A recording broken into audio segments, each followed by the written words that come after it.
I know the interview is over. I'm just hoping that people rejoin me. But I just want to say, what an amazing guest. What a phenomenal guest. I just want to say thank you to everybody who joined me today for the hour or two, should I say, with our guest Aziza Kibibi.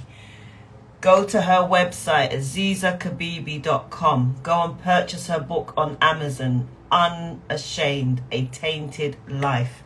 She has a podcast called Self-Published Podcast, where there are so many different topics that you, whether you're a male, a female, will get great sound advice from. Every guest that I interview blows me away. But what it does most importantly, it makes me realize that, do I really have anything I should be complaining about? And my answer is no. No. I can tell you that the book, having her speak life over those pages that I've read, she has a strength within her that even when you're reading the book had me welling up. It had the hair stand on the ends of my skin, and hearing her present herself today gave me so much strength. It gave me so much hope, and I hope for all of the women on this platform today that you picked up a wealth of knowledge to take you on to the next stage of your life. If you have hit a crisis point, a crossroad, an indecisive period of your life, I hope and pray that today's interview has breathed life into you. That's what I hope it's done for you, most importantly. Because if we're getting up, we get up every morning, and every morning we wake up, we have been given another day, another chance, another attempt to do whatever it is that we hadn't done yesterday, the day before. And with the way the world is moving right about now, don't let what's going on dictate the purpose that you were born to bring to this earth. Because with everything that's going on, you still have a purpose. You still have a purpose to live out before your head gets cold. So don't let none of what's going on in government be a stumbling block to you. If there's anything that's come from today's interview, it should have empowered you, right? And this is a book that I went and purchased yesterday because my daughter, my youngest daughter, her second home is the library. And when I was at university studying psychology, I did women's studies, and Audre Lorde was one that I studied. And I bought this book yesterday, and it was the title that was just, again, I just remember this woman. She did a lot for me in my days as a woman, yeah, and a lot of her wealth I take into and have taken on my journey of survival. And for those who didn't know, it was 7 years today when I was in a woman's refuge that God laid in my heart the Sole2Soul project. And I can remember I was nowhere near the woman I was today. But every time I was given something to do, I just run with it. I didn't even sit down, have a plan or of action or anything. I'm like, yep, I'm going to do this. And maybe, I think, Waverley, you're on here. I'm not sure if you was one of the women who was part of my 50 women mission. If you are, send some love to me. Let me just, because you might know about when I launched it back in the very said 2013. And I was on a mission to get 50 women on board. And I actually did. And some of them have passed away during that time, and may their souls rest in paradise. But they believed in that mission that I had. Unfortunately for me, it was short-lived because I was nowhere near that woman I was today. I hadn't evolved. Thank you, Wave. Yeah, so you remember, I hadn't evolved. My pain was raw, my wounds were open, and I needed help. So all those 50 women that I had taken on in the opening of my launching for the Sole2Soul project 7 years ago today, as I speak it, I can remember sitting down in my room in a woman's refuge when God laid it on my heart, and I just felt this growth come about me. And I wrote it down, and I still got the paper hanging up on my board behind me. And to see 7 years later where I am, where I was nowhere where I am today. So there was no way would that project have taken off the ground 7 years ago, because God had to heal me. God had to bring me to a place where I recognize my own pain, first and foremost. Because if you don't recognize your own pain, you ain't going to understand anybody else's. And one thing that I've learned about the journey that I've been on, that pain and hurt are two different emotions. Two different emotions. So when I was feeling pain, I kept saying I'm hurting. And when I was hurting, I kept saying, but I'm feeling pain. So in the past 7 years, I have been on a journey of refinement. Now, if you know how they make, gold, and it's on that hot fire, I can't remember the name for it, so I'm sure somebody can give it to me. I went through some fire in these last 7 years of growth. And when I tell you that the Sole2Soul project today is ready, because I'm ready. I've met it. I've arrived at that place where I can now interview women and men on all walks of life, on all parts of journey, because I've been refined. I've been through training. I've had to heal.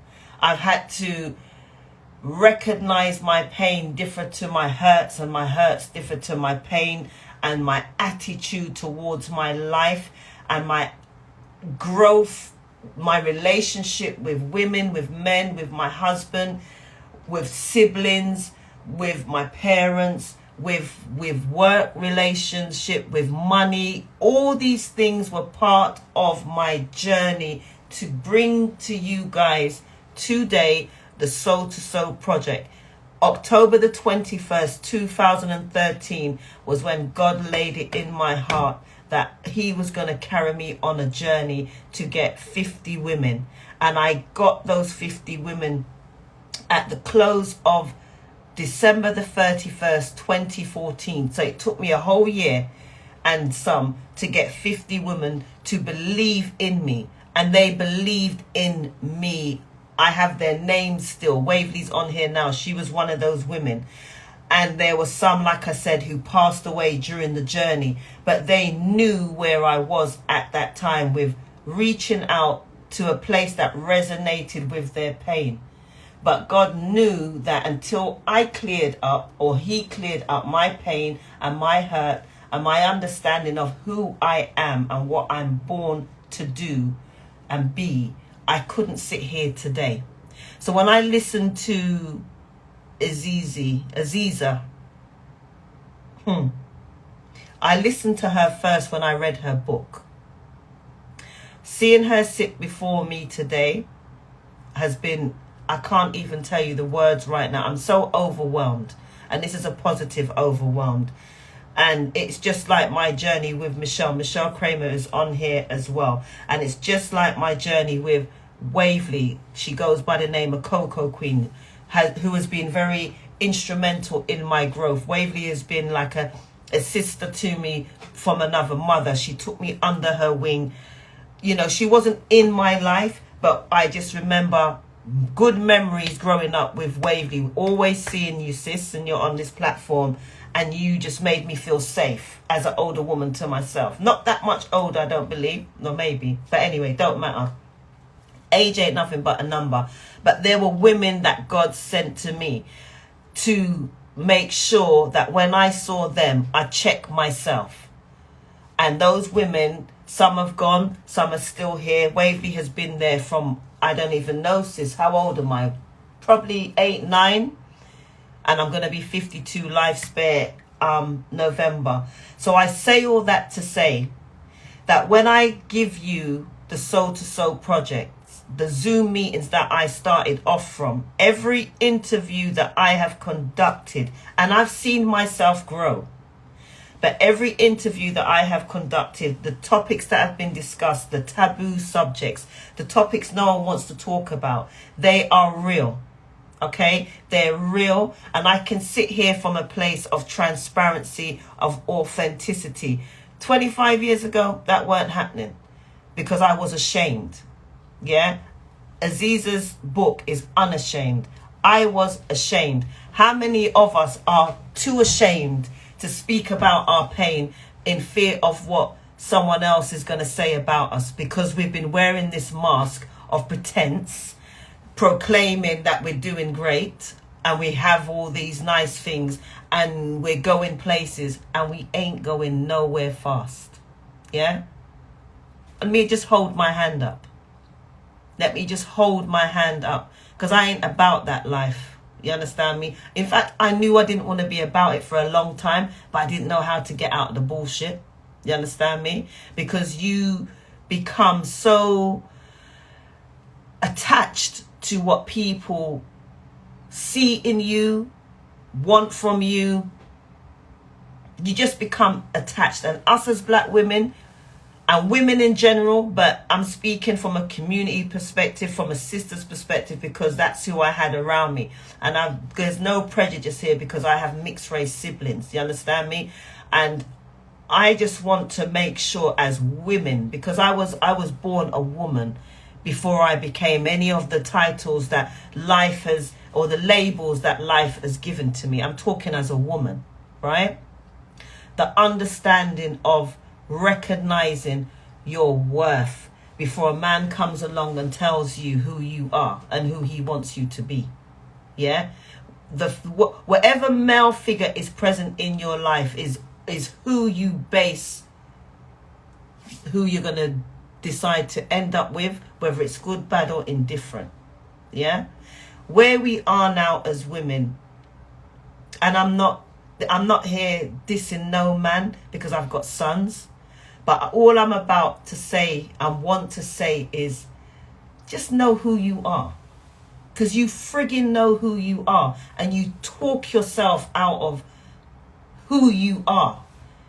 Because someone else has kind of dropped a little, I don't know, seed somewhere along the way that's kind of influenced your decision of, well, I thought I was like that. Well, maybe he sees something different, or she sees something different, and then you let go of who you know you are. And I'm pissed off with, or was pissed off, living that life of, I always knew who I was. You always knew who you are, and you still do. So I'm saying to you, don't be ashamed of your past. Don't let no one have your neck over no barrel because they think they've got some dirt on you. You understand me? You've got nothing to be ashamed of. And I tell you why. Because there's nothing that has gone on in your life that hasn't already happened. There's nothing to be discovered. Number one. Whether or not you feel like by speaking your truth you're going to lose a few friends, lose them. Lose them.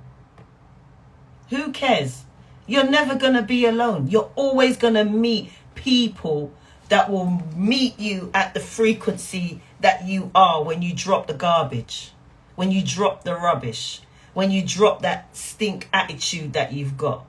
There's always going to be someone there. And even if there's nothing, and even if no one comes along immediately, you still have to spend that time by yourself to clean out your vessel. Because you've been carrying whatever it was for however long, and you need to, take an inventory of self, clean up the garbage, and be ready to proceed on to the next. Yeah? And I just want to read this before I close tonight's platform. And it's called The 7 Stages of Man. And it reads this. It says, number 1, first the child sees the earth. Second, he wants it. And that's in any context you want to have it. Third, he hustles to get it. And that's doing whatever you do to get it. Fourth, he decides to be satisfied with half of it. Now, that half of it, I should guess that you've realized what you can have from what you can't have, like your wants and your needs, yeah? Or your needs and your wants. Maybe, maybe not, yeah? Fifth, he decides he'd be satisfied with less than half. So yeah, so that's recognizing, hold on a minute, I've put my basket a bit too high up and it's probably not setting realistic goals, yeah? 6, he's now content to possess a 3 by 6 foot burial plot. Yeah, so you're getting on now. So this is saying that you're moving into the age where you recognize, all right, one day I'm not going to be here and I can't take all of these things for me. So I'm looking at retirement. Yeah, and so on and so forth. And then 7, he gets it. So there are lots of things you can live without. And great wealth is one of them. What you cannot live without is peace with God. And I say all that to say that when I left my marriage, one of the biggest quests that I was on was my peace. I wasn't going to let anything impede my peace because I knew how valuable that was. I've had money, the house, the car, job, the highfalutin lifestyle, whatever you want to call it, right? But it costs me this. Right about now, I lost everything. Yeah, everything till I actually had to use my daughter's bank account to do transactions because I had nothing. So I got to that place where they call rock bottom. Yeah. And when you get to rock bottom, there's one of two things that will happen. You either stay there or you want to come up. Yeah. And of course, you can tell what choice I wanted. It wasn't easy, but I knew I didn't want to stay there. And I gave up hope so many times. I remember falling into this dark place where the light was so far away that it was like a tiny speck. And I guess probably at that stage, I'd given up so much to the point that my soul was barely hanging on. And in the midst of my despair in that moment, I remember hearing the sound of laughter in the room next door. That room was where I think I remember distinctively hearing the laughter of my youngest daughter. At the time, she probably was about 7 or 8. So it probably was her and her older sister. I think one of my sons was there because the other one was at uni. But it was in that moment where my soul had fallen into this dark, I call it the abyss. And I heard my spirit say to me, this is why you can't give up.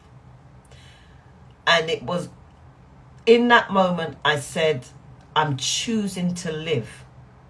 And I just felt my soul just go up and up and up, ascending to the light.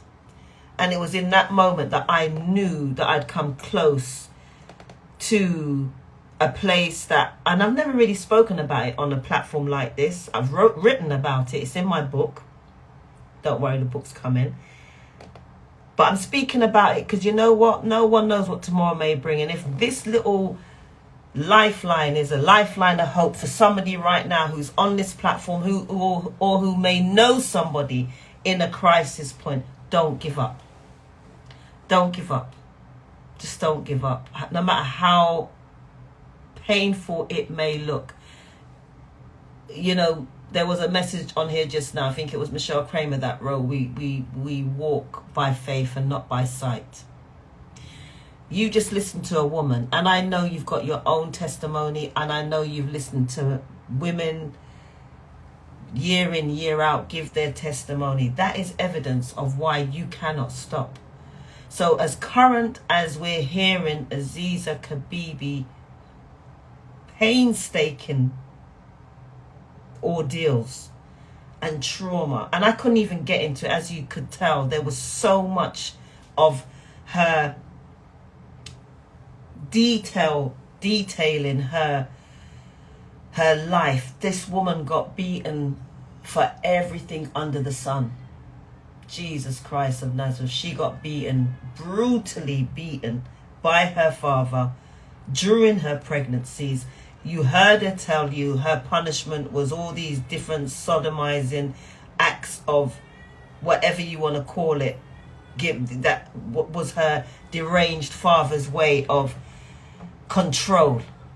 Now, I don't know if there's people who mirror what she's gone through, but all I'm saying is, don't give up. Don't give up. Don't give up. Please don't give up. We're not born to give up. It's so easy to quit, and it's always hard to put one foot in front of the other. But you know what? The minute you make a decision, nothing is more powerful than a made-up mind. And once that mind is made up, it's like, I don't know if you can just imagine a walrus just rising up out of the ocean and all of that. Even a big whale, whatever it is, I can't find, but that's the imagery that's coming into my head. When you make up your mind that you are going to do something, the providence just opens up to meet you where you are at. It's just waiting. Can you just imagine that? Okay, you know, you get that genie that comes out of a bottle, yeah, or the lamp, should I say, and it's there to give you your 3 wishes. Do you know the world is actually designed like that? It really, really is. It's just waiting for you to say, this is what I want. This is how I want to do it. Don't worry about the time, but just know specifically what it is you want, how you want it done, and you'll watch and see doors fly open. Doors will fly open and doors will close. This is one rule I want you to not do. Don't try and open them doors that are closed. Anything you have to approach forcefully is not part of the journey for that time, at that point. So don't do it. Any relationship, any friendship, any partnership, any business venture, and I'm not saying give up, but if you sit with yourself and learn about who you are before you make approaches, you will get every, what's the word you actually become like a manual to your life. It will show you the route to take, the people to see, the things to say. It just maps out your life. When you sit with yourself, be still and just get to know who you are. And I promise you, the world, the providence just opens up. God sends these angels to their task to just meet you where you are. And it's like a team of you and you become untouchable. Yeah? A force to be reckoned with. So with that said, I just want to say thank you guys for being here tonight on this special day for me. Meeting Miss Aziza Kibibi. Go to her website, azizakibibi.com. Go and purchase her book, Unashamed, A Tainted Life. Powerful. She's got some amazing podcasts on her website as well. And whatever you are doing, don't look at your current situation and think, I can't do this. Because it's not the current situation that is the vehicle or the driver to where it is you got to get to. You got to keep going and going and going and going and going and going. And you'll see when you arrive there exactly what it is that is waiting for you to become the best version of yourself that you can be. All right? So on that note, All of the videos today, or all today's recordings, can be found on the Sole2Soul Project. Share them, get them out there. It's been an amazing evening. For myself, I'm overwhelmed. I can hear my granddaughter in the background. I'm going to go and tend to her. But I see you next week, Wednesday. I've got another great guest coming. Get Sole2Soul Project out there. Plug it. Get people to join it, because this is where the interviews are going to be happening. Great stuff is coming. All right. Thank you all. Good night. God bless.